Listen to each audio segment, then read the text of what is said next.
So Aaron, you are or were a divorce attorney. Yes. Turned entrepreneur. Yes. Founder of prenups.com. That's right. Very, very, I would say, touchy subject. People get triggered by prenups. People have opinions. But the reality is, everyone has a prenup. That's exactly right. And they don't know it. Most people don't. Tell me, educate the Loverly audience on why we all have prenups. Getting married by itself is a legal contract.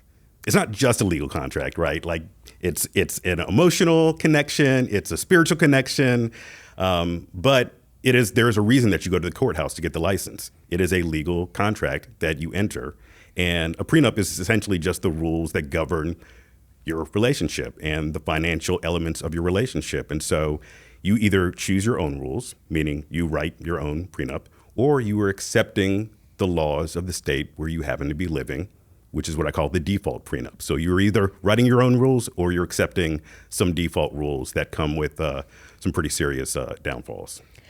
I hear fiancés, engaged couples say, I don't believe in prenups, as if it's like unicorns. Right. And it's not something to believe in. It's something that everyone has. So I find it really funny when people say like, oh, I don't believe in having a prenup. I feel like it's setting you up for failure. And I think it's really important people understand there already is one there. It's just a matter of, are you going to set your own rules or not? Yeah. And not only is there already one there, but if it were written down on paper and you had to actually choose to sign the default prenup or your own prenup, literally nobody would sign the default prenup, because at the end of the day, it means you're giving the power over every dollar you've ever earned to a stranger, a judge in a black robe who is randomly assigned to your case. And why would you let somebody else decide your financial future when you can do it on your own? Just talking about default prenups, every state is different, right? It's dictated by the state that you get married in? Or is there a federal one? It's even worse than that. So when you get married, yes, you're accepting the rules of the state where you happen to be living. But if you move, it's up to where you end up getting potentially divorced. So if you move to a new state, you may understand the rules of the state where you got married, but the rules can completely change on you mid-marriage if you, like lots of couples do, change locations over the course of the marriage. And so when people end up going through a divorce, they have no idea what rules are going to apply to their financial lives. Okay, so before we talk about what goes into a good prenup or a custom prenup, like, are there basics that are in the default state prenups that people just don't even think about? Yeah. So 41 out of the 50 states are what we call equitable division states, which means that the court is not required to split your assets 50-50 if you get divorced. The court can split it 50-50, but the judge could also do 60-40 or 70-30 based on the judge's subjective opinion about each spouse's contributions to the marriage. And what that does is it puts people in a position where you're incentivized to mudsling, right? You have to big up your own contributions, financial and non-financial contributions, and you have to minimize your partner's contributions to the relationship because the net worth that you will leave the relationship literally depends on it. And so it sets people up for these messy battles. Like, I used to think that, like, if you went through an expensive, messy divorce, that, like, maybe you were like a greedy person, and then I got into this area of law and I realized, no, like, good people who just want what's fair are thrown into a system that doesn't make it easy to get out the other end with your finances or your sanity intact. And what, if you could just kind of break down these equitable, I think one of the things that people don't realize when they're getting married is that they don't have a prenup. This is what research I've done, but you're the expert. Things like your partner's debt can become your own, which I think is really scary if you don't realize, because some people don't talk about how much debt they have. If you had a business before you got married, does that get thrown in? Like, what are the basics of what people don't even think about when they're getting into it? Yeah, great question. There's something I like to call the one paycheck rule. And it basically means that once you get married, as soon as you get that first paycheck, everything that paycheck touches gets changed. So a lot of people understand that what you come into your marriage with is considered your separate property. That's the default rule. And whatever you accumulate during the course of the marriage, with some exceptions, is considered your marital property. And that's what's up for division if you break up. And so people think, oh, well, if I get to keep what I had coming in, then like, why would I need a prenup? I keep what I had coming in and we split whatever we gain together, fine. Like if I'm good with that, like what's the problem with that? And what people don't realize is you get that first paycheck and what do you do with it? You take some of it, you put it into that savings account that you had before the marriage, you pay down the mortgage on the home or the rental property that you owned prior to the marriage, you put some into your retirement account, you pay down your car note, and now everything that first paycheck touched is considered commingled in the eyes of the law. And so when those couples go through a divorce years later, it takes a team of forensic accountants to try to backtrack and figure out how much of your retirement account should be your separate property that you walk away with whole, and how much of it is considered marital property. And there's no easy calculation to do it. Hence, divorces take a year and a half, 2 years or more, and tens of thousands, if not over $100,000 in attorney's fees to figure it out. And what is the normal or the average cost of a prenup as an alternative? Yeah, for most couples, it's going to be like a few grand to work with a skilled attorney who can save you from potentially 6 figures of attorney's fees down the road. And not only that, it's an opportunity to get on the same page and have an understanding with your spouse at the time that you're best able to have that understanding, when you love each other, when trust is high, when communication is high, when you want to treat each other fairly. It's always been strange to me. Marriage is really, it's a financial partnership. And in any other financial partnership, like a business, right? You go into partnership with a business, you're going to decide all of the financial rules up front. You're going to decide who owns what you're each putting in, how you get paid, who works for whom. You even will write how you break up. In a lot of business partnerships, there's always a breakup clause. Who's going to buy who out, what the conditions of that, how you value the business. All of those things are, if you have a good lawyer. That's exactly right. That's how you structure a deal. That's exactly right. Any partnership agreement worth the paper it's written on is going to have that termination clause, right? But it doesn't mean, no one accuses business owners of planning to fail, right? Or setting up their business to fail. No, you want it to run smoothly while the business is running. And then also, if things, don't work out or it comes to an end, you don't have to spend, a quarter of your net worth in a courtroom trying to figure out who gets what. Marriage, on the other hand, is the only financial partnership where we decide who gets what when we hate each other. How do you think that works out? That doesn't work out well at all.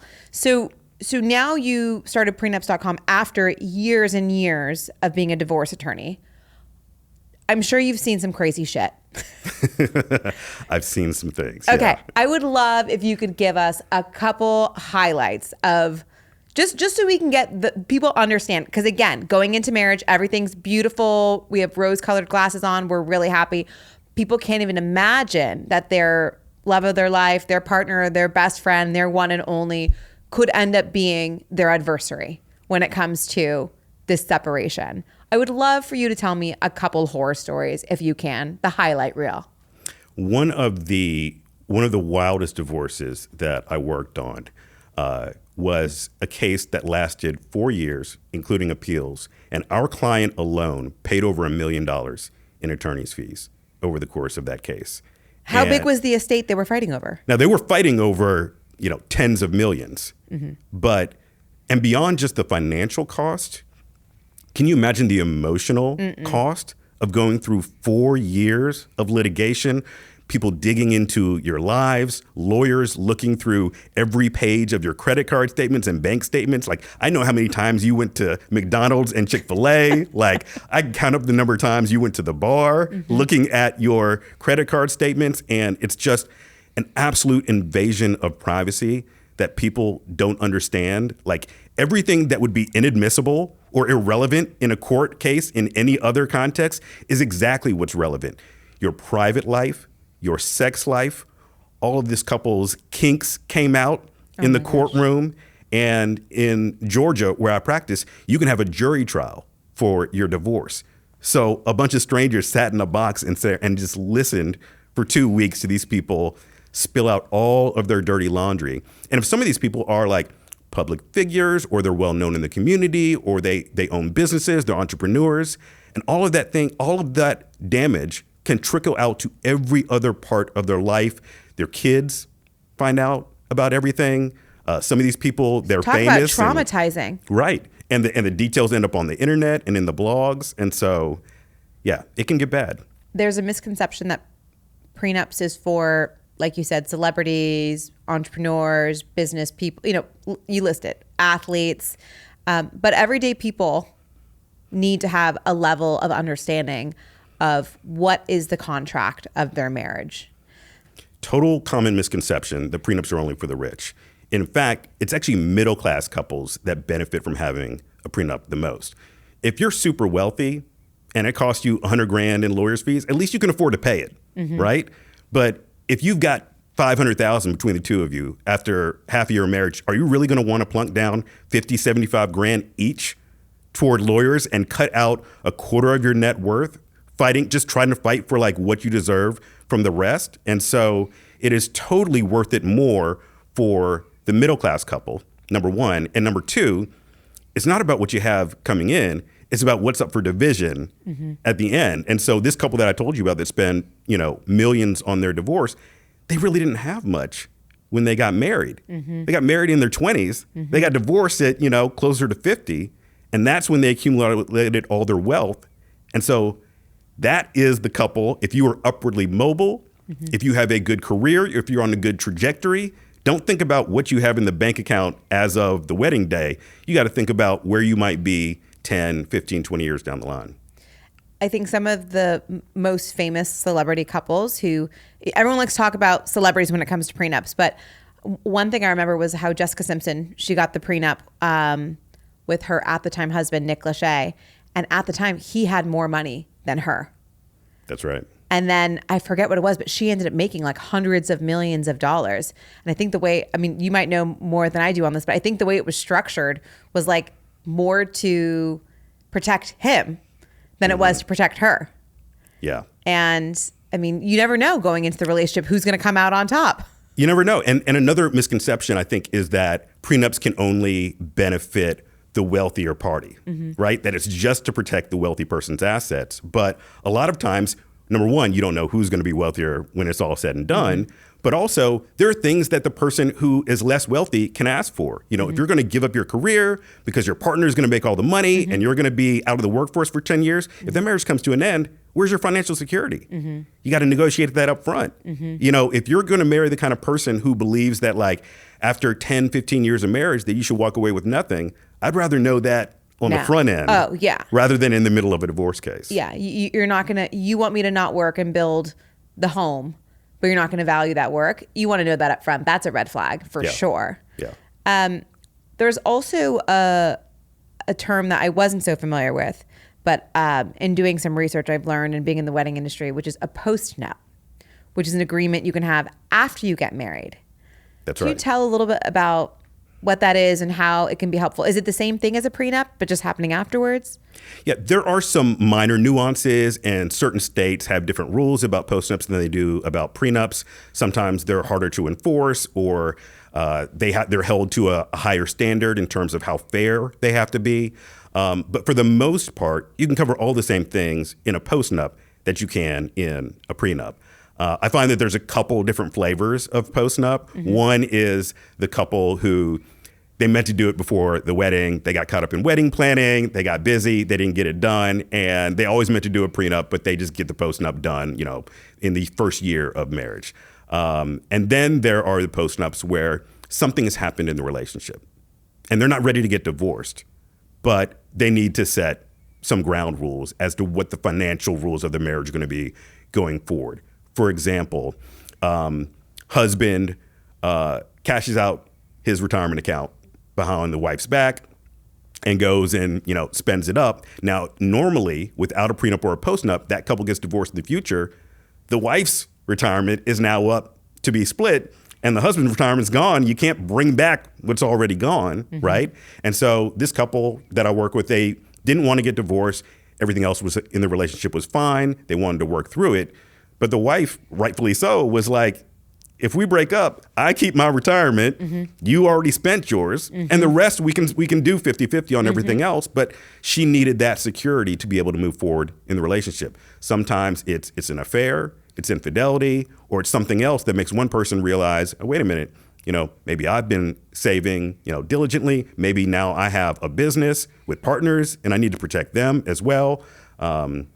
Or somebody's taken on debt, which is also a big reason to have a prenup or a postnup, to protect you from potentially being equally responsible for your partner's debt that maybe you didn't agree to or didn't even know about. And so a lot of couples can be later in their marriage and have some kind of event happen that makes it like a good idea for them to put down their understanding in writing. Debt is a real, can be a real problem. So I just want to double click on that. So in general, the debt you have coming in usually is not included unless, like you said, there's commingling, that paycheck goes to it. So like, how do you just generally, like a lot of people have student loan debt, or they have, I went to medical school, it's for their postdoctor or whatever it is. Is that usually considered like pre or post, or while they're in school if they're married? Like, how does that all work? Well, it's a good reason to define how you want it to work in your relationship, because in a lot of jurisdictions, it depends.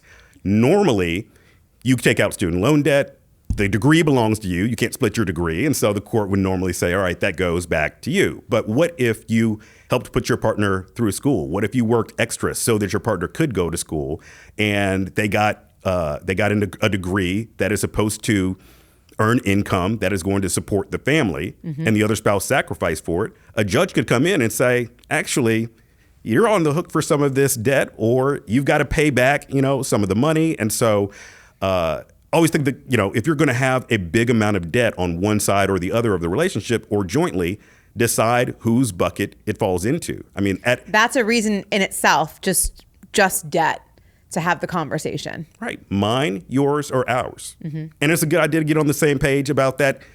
Even if you aren't married, even if you don't have a relationship, like let's get on the same page. If we're taking out, a debt, if I'm taking out a car loan, like that belongs to you and you're going to keep the car. And this debt on my student loan belongs to me. Or if I want to invest in something, that's going to be my responsibility.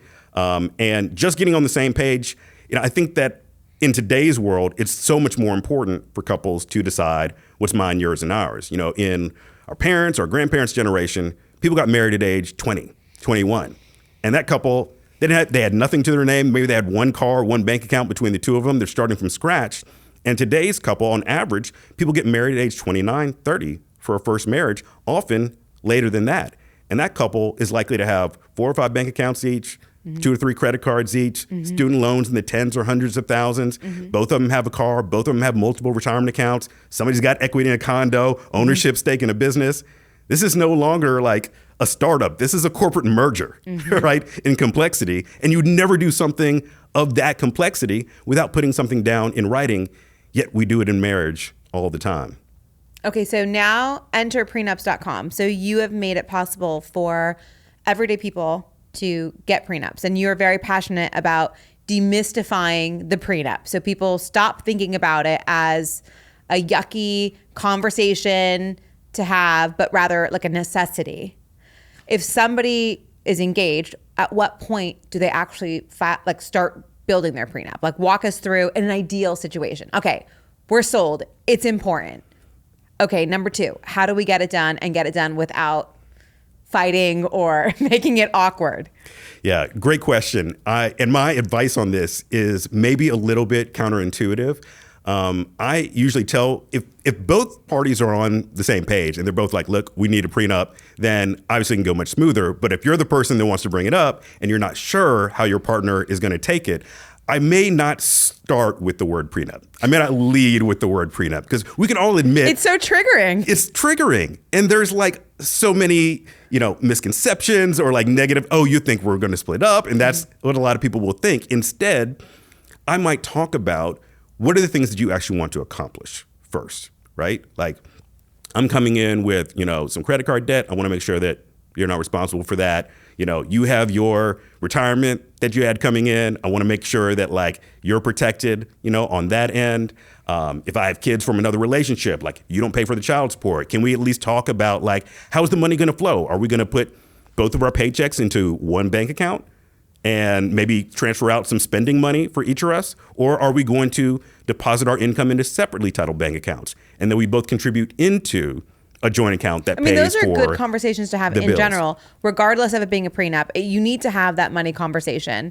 And I've talked about this in other podcasts. Like, I am very much an advocate of women, couples having financial literacy and knowing what they're making, how they're spending it, and how they want to spend their money, where their values are. And I think that is something people don't do, which is shocking. And the first time they have these conversations are when they're going to pay for a wedding. How much are you contributing? How much am I contributing? Are your parents contributing? And then all of a sudden the money conversation comes up. So maybe that's an opportunity when you're setting the wedding budget to be like, oh, while we're on the topic of money, we should talk about how we plan to spend their money if they're not on the same page. I think that's exactly right. And it's so hard for us to do because money is such a touchy topic by itself. You're not exactly going to bring your credit report to your first date. And then it becomes easy to get years into a relationship and you don't know even the basics of each other's finances. And so a prenup can really be the vehicle to force a lot of these conversations that otherwise wouldn't happen. In my practice, when people are getting their prenup, a lot of times it's the first time that they're learning how much debt their partner has, how much they have in savings. And for a prenup or a postnup to be enforceable, and this is true in all 50 states, both spouses have to disclose all of their assets and debts. Typically in writing, like a net worth statement that we attach to the back of the agreement. And just that one act of transparency can be life-changing for couples because it puts everything out there on the table. It sets the standard that we're going to be transparent in our financial relationship. And wherever you are is wherever you are, no judgment. It's just, an amnesty period. You can just put it all out there on the table. Mm-hmm. And then you can plan what your financial life is going to look like going forward rather than having those conversations, like you said, in the middle of a tense situation where you're already, planning a wedding or, God forbid, you're buying your first house and you realize that your partner's credit isn't going to allow you to get the loan that you thought you were going to get, or you're being surprised that they have $50,000 of IRS debt when your tax refund is getting garnished. Those are the worst times to have it. Do it when, like I said, love and trust is high and you have an opportunity to lay the groundwork for hopefully a successful financial relationship. Okay, so early on, bring it up, have the conversation just about finances in general to get familiar with it. And then at what point, how long does it actually take to build one? Do you have to sign it like a certain period of time before the wedding? Like, is there or is it after the wedding? Like, what's the timing of it all? Ideally, couples are starting 3 to 6 months before their wedding. Some people will start earlier, and some people will wait as late as a month. And in some jurisdictions, you may have to sign the agreement 7 days before the wedding, or the process, it's different jurisdiction by jurisdiction, but you definitely don't want to be waiting until the last minute. The process of actually getting the agreement done can be done usually in as little as a week once the couple knows what they have what they want in the agreement. The trick is the couple needs time to have these discussions. You can't just decide overnight what the financial relationship for the rest of your life is going to look like, particularly when you're talking about things that can be tricky like alimony, or if one person owns a home coming into the relationship, but both of them are going to pay the mortgage going forward. How much credit does the person who owned it coming in get as their separate property? How much is going to be split? What are the responsibilities for those kinds of things? And I find that couples really need a good month to sit down and have these conversations between the two of them so that they don't feel rushed and that they have an opportunity to get on the same page rather than just signing something quickly because they're at the last minute. And when you're working on a prenup, is there one attorney to manage the process for both of you, or does each person have their own attorney? Ideally, each person has their own attorney. What I tell couples works best is you don't want to end up in an adversarial relationship. This should be something that you are doing jointly together as a couple. But you want to have an exploration period where you're coming up with everything that you want in your agreement. You're getting educated. Maybe you're reading, the ebooks or the books on the topic. You get educated. You come up with your plan. You take it to one attorney to draft the agreement. And by the time the second attorney comes in, they're doing a quality check and making sure that it says what you believe it should say, and maybe help you think through some of the angles from your lens rather than from the other party's lens. Okay, so 3 to 6 months before the wedding is when you should do it. And it depends based on how complicated things are or how much negotiation or conversation needs to happen to get aligned on that. And then you're signing it before the actual wedding day. That's right. And then what becomes binding with the marriage contract? Yeah, it's binding as soon as the couple gets married. So it doesn't become effective until you actually give your vows.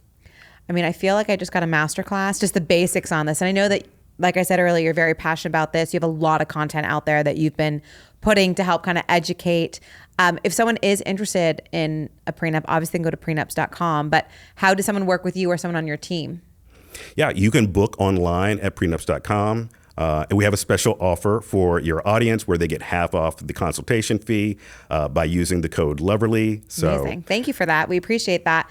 Women, don't sleep on your prenup. Like, you really should do it. Have the conversation, at least explore it. I think that's really important, and have the conversation, with your partner. It's critical. Yeah. It Amazing. can be the best thing that somebody does for the relationship. It's an investment in your future. Amazing. Thank you so much for coming on and sharing your insights with us. Appreciate it. And yeah, I'm gonna be checking out prenups.com. I'm not married yet, so I still have my time. Thanks so much for having me. This has been great. Thank you for listening and watching the Loverly Wedding Podcast. Be sure to check us out on every major platform that you like. If you're here on YouTube, be sure to subscribe. And if you're listening anywhere else, make sure to follow and bookmark us so we show up in your feed each and every time.